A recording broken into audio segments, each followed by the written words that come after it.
It's felt like an eternity.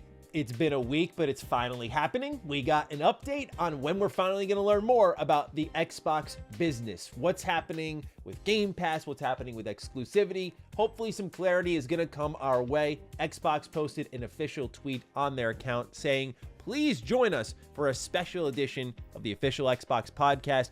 Hear from Phil Spencer, Sarah Bond, and Matt Booty as they share updates on the Xbox business. This will be hosted on February 15th, which is Thursday at 12 p.m. Pacific time, 3 p.m. Eastern time. And hopefully there we can pierce through the myriad of rumors that have swirled around this event and the Xbox brand as a whole. What you may notice here, if you've been tracking my sporadic coverage of what's happening with Xbox, is that it was originally rumored through Tom Warren, who's had a lot of reports surrounding the events here of this Xbox business update, that potentially Microsoft would be hosting this event and that Xbox was sort of in the dark. So it's already a good step forward to know that the familiar faces are going to be talking about what's happening to their brand. I think it would look a little weird if like Satya Nadella and Tim Stewart effectively looked like they were hijacking Xbox and telling us what the future was. So I don't know if this changes the course of the news, but at least it's coming through the faces that we're familiar with.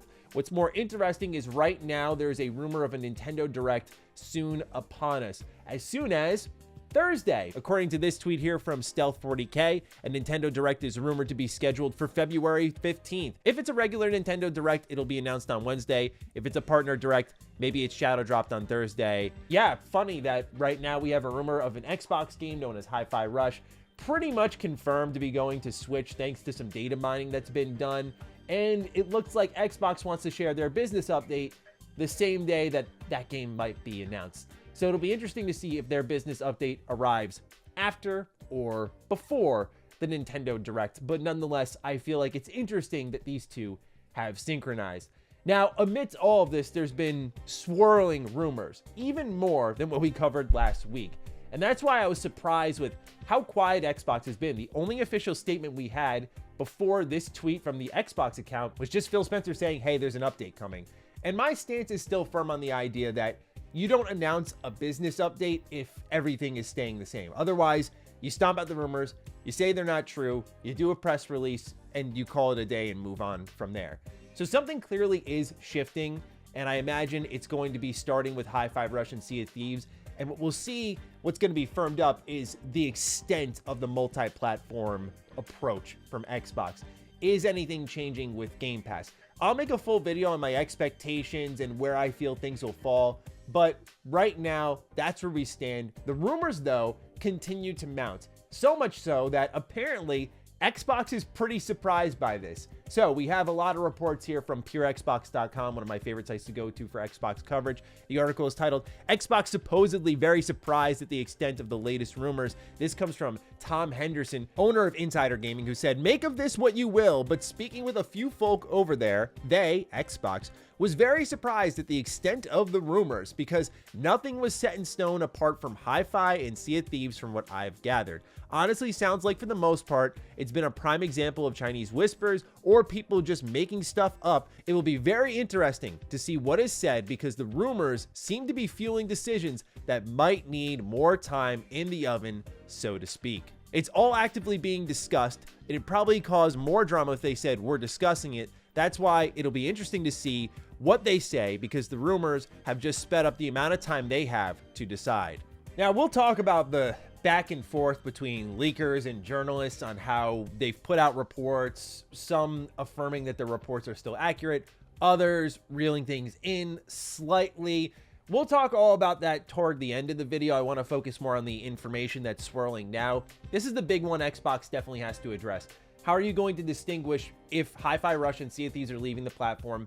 Why do they get to leave? Why don't others get to leave? How are all gamers going to know what's going to stay exclusive? What's not going to be exclusive? That's important for PlayStation fans. That's important for Switch fans because they may be sitting there waiting for a game that's never going to come, and that'll hurt Xbox, right? But also, for the loyal fan base that's been with you, what can those fans expect that's going to be there for them to invest in? And I've always said that the toughest thing for them to walk back right now is the balking, right? Like, you kind of hesitated on the mound here, and I think because of that, it's going to hurt because you've shown some form of wavering through announcing a business update.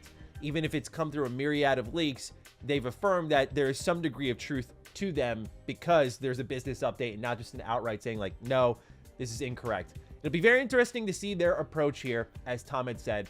But yeah, right now, Xbox seems surprised by the extent of the rumors because, as it's been said before, a lot of these things from Indiana Jones to Starfield and so on have been just discussions and considerations and not firmed up like Hi-Fi and Sea of Thieves. So we'll see what distinguishes those from the rest. If I were to guess like anyone else, I think with Sea of Thieves, it's kind of obvious, like, oh, this is a games as a service title. You probably want more players, especially when Rare hasn't put anything out outside of Sea of Thieves in a while. Everwild is stuck in development hell, and this could be a good degree of cash flow to get other projects going over there. That kind of makes sense to me. It doesn't mean that every Rare game is going to go over to PlayStation and Switch, but maybe just this one. Whereas Hi-Fi Rush, you want to explore the boundaries of that franchise, potentially to grow in markets that you really have struggled in, like Japan. And if you could target that audience with PlayStation and Switch and be like, hey, the sequel is only over here, maybe that benefits you in a bit of global growth that you have not had. So I don't know how it's going to go. I think it's a slippery slope, but nonetheless, we have more information here. This one came through a Substack from Shannon Liao, who posted that, and this was quoted again by Pure Xbox, the company held an internal Tuesday town hall where Spencer told employees that there were no plans to stop making consoles and that Xboxes would continue to be a part of a strategy that involves multiple kinds of devices. Xbox did not immediately return a request for comment. And this has been firmed up multiple times in the past. Jez said that they are looking into some sort of handheld. After that, we heard through Xbox Era recently that Jason Ronald and his team, who led the charge on the Xbox Series hardware, have been replaced by the Surface team. And in between those two statements was this right here from the Xbox News podcast, where middle-aged game guy said that Microsoft's next console generation is going to be starting in 2026 with two different SKUs, one a more traditional console, and the other will be a dockable handheld in the vein of the Nintendo Switch, which is something that I've really wanted Xbox to explore for a while. What I'll say is this. If this ends up being true that Xbox is not leaving the hardware business, which I didn't really have too many concerns about, I think we had to consider as a realistic possibility if they were going full Sega multi-plat, what that meant for the future of their hardware, what value that brought there. But if they're sticking with hardware, this could be an almost Valve-like approach where you look at how Valve has this corner of the market. They have their studios that are making these top-tier games, and then they're also now creating stuff like the Steam Deck, right? And I know we had the Steam Machine, which wasn't that great, but I feel like Valve could explore the console space in a more meaningful way down the stretch. But that could be a vision for Xbox moving forward if everything were to go multi-plat and they were still making hardware. Like here, you can still play these games here. Because technically for a ton of games on your Steam Deck, like you can play them wherever, but there's a benefit to having them on Steam Deck. So maybe that's Xbox's future. I'm just happy to see that it seems more and more like it's being firmed up. They're here to stay, because to me, it's really about competition. I do worry about what happens if you leave a PlayStation completely unaddressed. Yes, PlayStation smokes Xbox financially, but I think that having that sort of lingering presence there, who's making big moves around you, I think that does keep you on your toes at least a little bit, like, hey, we can't get totally complacent here. And I'd love to continue to see these two motivate each other. I think the main reason Xbox was super exciting this generation is because they got completely destroyed last generation. And that's kind of how it goes. The 360 was so exciting because PlayStation really dropped the ball for the first half of the PS3 generation with their marketing messaging and the way that they priced things, and the 360 was just so good, and the third-party support was there. The fact that PlayStation recovered it all is a product of that competition, and that's awesome to see. So I'm happy to see that it looks like Xbox is going to be staying in the console business. Again, we'll see this firmed up as time goes on with the Xbox business update happening on the Xbox podcast. Now, because there's been so many reports and so many rumors, there's been a lot of reaffirming and a lot of, I think, minor walking back on reports. Now, I don't think everyone who reported something played into the hysteria. Like, for example, I don't think Tom Warren of The Verge was playing into the hysteria by reporting, hey, it's possible that Xbox brings Indiana Jones and the Great Circle to PlayStation and Switch a couple of months after Xbox. They said it's under consideration,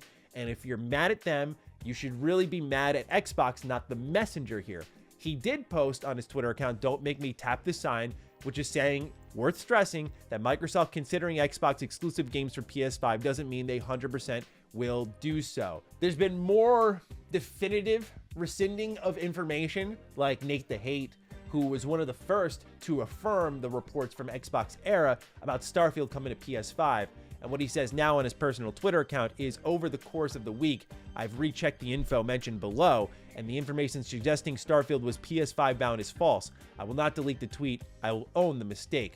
A previous report from January discussing Microsoft bringing games multi-plat remains accurate. For clarity, I'm only speaking for myself concerning Starfield, but new updated info on my side suggests that Starfield is not destined for PS5. Now, this goes against what Xbox Era has reported, which is that Starfield is bound for PS5. I think as an Xbox fan, Starfield should stay on PS5. This felt like, despite the reception online, the million videos being critical of it, guilty as charged, I do think that it's important Starfield stays exclusive, because this was that big zeitgeist exclusive that Xbox fans had really been waiting for. And I think for many of them, it delivered. I loved Starfield. I really did. I had my issues with it. I've definitely aired them out here on the channel, but I think it's one of those tentpoles that you build around. That was the expectation. That was definitely the messaging that this was the game for Xbox fans. And for many, it did miss the mark, but beyond the quality of the game, that's a whole conversation for a different day. The meaning behind the exclusive still stands today. And I think to wipe that away and say in a year's time, no, it's going to PlayStation, sends a pretty poor message that'll get people to abandon that platform. And if you still plan on doing hardware, which is the current report, I think this flies in the face of that, and you need a Starfield to drive more and more support there, because I think time, as I've said before, is going to be really kind to Starfield. I think a lot of people are going to end up turning around on the game a little bit as more updates pour in. We also have additional information on what we could expect on the multi-platform front. According to Reddit gaming leaks and rumors from Tom Warren, next to Hi-Fi Rush and Sea of Thieves, there will be a big one that no one's expecting coming to other platforms like PS5. Now, the speculation right now is not Gears, not Halo, nothing that you've really heard. Microsoft Flight Simulator. Where did this one come from? Well, I did a little bit of digging on this same thread here over on Reddit gaming leaks and rumors, and a lot of people were referring to this set of Discord messages that you see on screen right now. And apparently these were all sent a few days ahead of the developer direct. And one thing that's mentioned here is Flight Sim will be multi-platform, and a few other older first-party IPs are also going to be multi-platform. But also, you can see that there's a lot of things here that turned out to be accurate, like Indiana Jones being modeled after Harrison Ford, but being voiced by Troy Baker, Hideo Kojima making a movie. Most of the game is also first person, including whip combat. I mean, there's a level of consistency here that, okay, if you were right beforehand, like many leaks and rumors, you can lend some level of credibility to the rest of the conversation. Do you take it to the bank? Absolutely not. I've been burned by these a million times before. I would suggest you do not. But if you were looking for a game just to gauge expectations, maybe keep Microsoft Flight Simulator in the back of your head as that other big one, which I know maybe isn't like what I'd call a sexy game, like, oh man, Microsoft Flight Simulator hype. Yeah, I can't wait to play that. But it is a popular game. It does really well for Xbox. It does really well for Asobo. There's a reason why they're doing the 2024 Flight Simulator. I think that a lot of people sleep on the game. I'm not going to act like I'm its biggest fan, but I do think Xbox is a home to these games that are really weird and maybe not super sexy and popular, but they actually are really popular. They're just not the attractive poppy titles. I think of like Sea of Thieves, which is super successful, but no one really talks about it on like a mainstream level, yet it pulls tens and tens of thousands of players every month. It's incredible. So you look at Microsoft Flight Simulator, it's just another example of that kind of game where it's like no one's really talking about it, but it does pretty well. So that's one game you could expect. And then the other thing that I think we could kind of talk a bit about here is the future of digital games, because right now there's been a ton of reports that Xbox is pulling physical games from store shelves. We see here from Video Game Deals news, a number of Xbox physical game releases from smaller publishers have been marked as canceled on GameStop's internal systems.